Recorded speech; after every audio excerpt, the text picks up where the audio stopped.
So this activity is about geometry formulas. These are the workbook pages for week 5. And I think many of you know these formulas. They might be review for people. Area and perimeter of rectangles.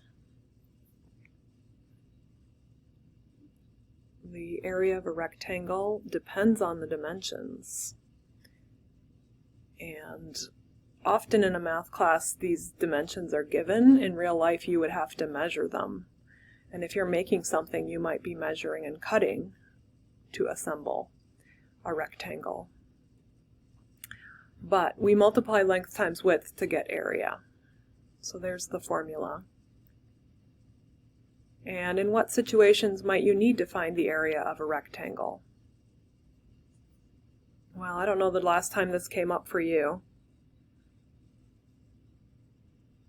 The example that comes to mind for me, which I'll reference here, is the studio shed that I built on my property. And the rule was it can only be 200 square feet. So that's the area, and I had to decide what dimensions I wanted to make it. Ordering flooring. So I will be ordering flooring for my new house, and if you were painting a room in your house, you could find the square footage of all the walls and use that to estimate how much paint to buy. I have a homework question like that this week. So in 2017, when I built my little studio cabin, non-permitted structures could be up to 200 square feet. So I did not need to pay for a permit for that building. And I decided to make it a 12 by 16 foot rectangle, which comes in just under 200 square feet. And here I ask you to draw that rectangle on a grid. There's nothing earth-shattering about this except the idea that you can see the squares, and when you find the area 192, that's the squares that are enclosed. If you were going to tile the floor, you could imagine these being tiles on the floor. But even if you're putting in a sheet flooring, the area is how much space the floor takes up. The perimeter of the rectangle is the distance around the rectangle. So you have to add up all 4 sides, 12, 16, 12, and 16. The definition of a rectangle is that the opposite sides are equal and it has 4 right angles.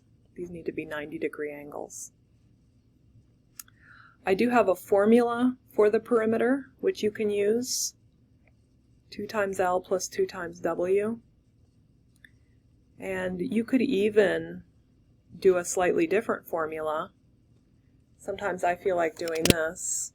I take L plus W, and then I multiply that by 2. And that will give you the perimeter as well. We learned about the distributive property, and maybe you can see now how if we distribute the 2 to the L and the 2 to the W, it becomes P equals 2L plus 2W. So for this particular rectangle, 16 and 12 is 28, and then if you double that, you get 56. That's sort of how my brain wants to do it, but the formula comes up with 56 the other way. So just do the way that makes sense for you. And I don't even necessarily recommend memorizing that formula. The perimeter is always just adding up all the sides of whatever shape we're talking about. But for the area of a rectangle, it seems like a good formula to know. So you should memorize that. If you're planning to build a shed that's under 200 square feet, you might want to consider other shapes.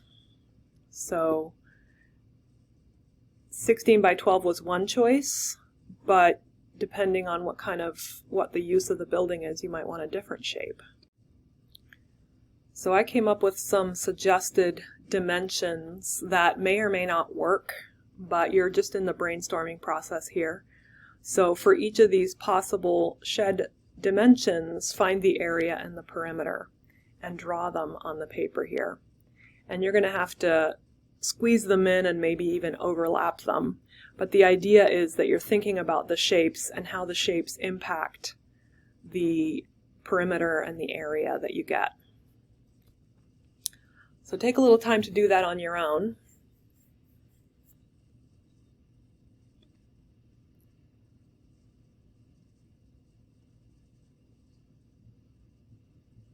So when I drew these up, a 10 by 20 foot rectangle would be exactly 200 square feet.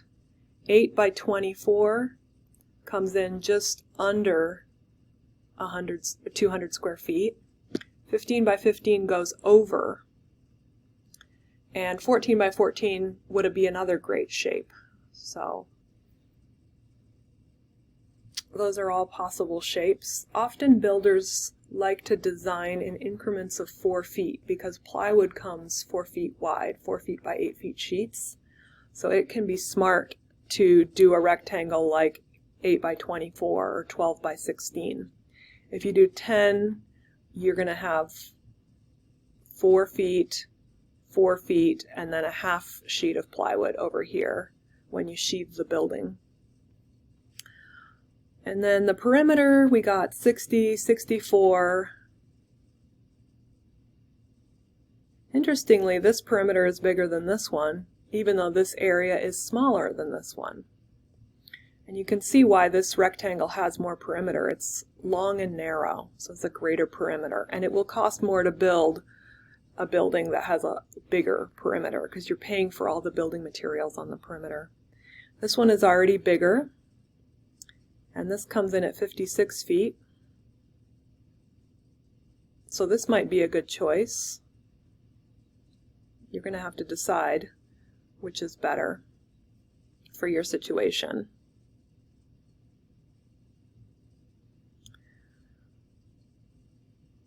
So another little geometry thing that comes up is that sometimes when you're assembling a rectangle, you don't get it exactly square. And by square we mean that these corners may not be 90-degree angles.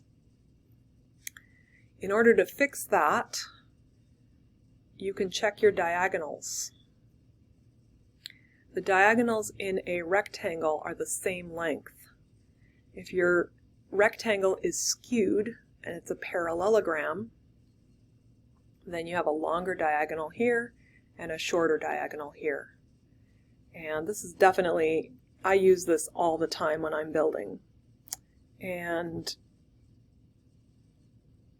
it can be a little bit irritating, but if these are 4 boards laying on the ground, you just hit this board. This is the long diagonal, so you want to compress this diagonal. So if these are already fastened together, you just apply some force here. And pretty soon you get it squared up. And hopefully you have a buddy that you're working with to check your diagonals and see that you're square, or at least pretty close to exactly the same dimension both ways. So we're going to show you how to find the length of a diagonal. When I draw a diagonal, I end up with a right triangle, and that means we can use the Pythagorean theorem to find the diagonal lengths. You might have heard of the Pythagorean theorem and heard of a squared plus b squared equals c squared. And that's exactly what we're going to be seeing. I'm going to end this video and start with a new one.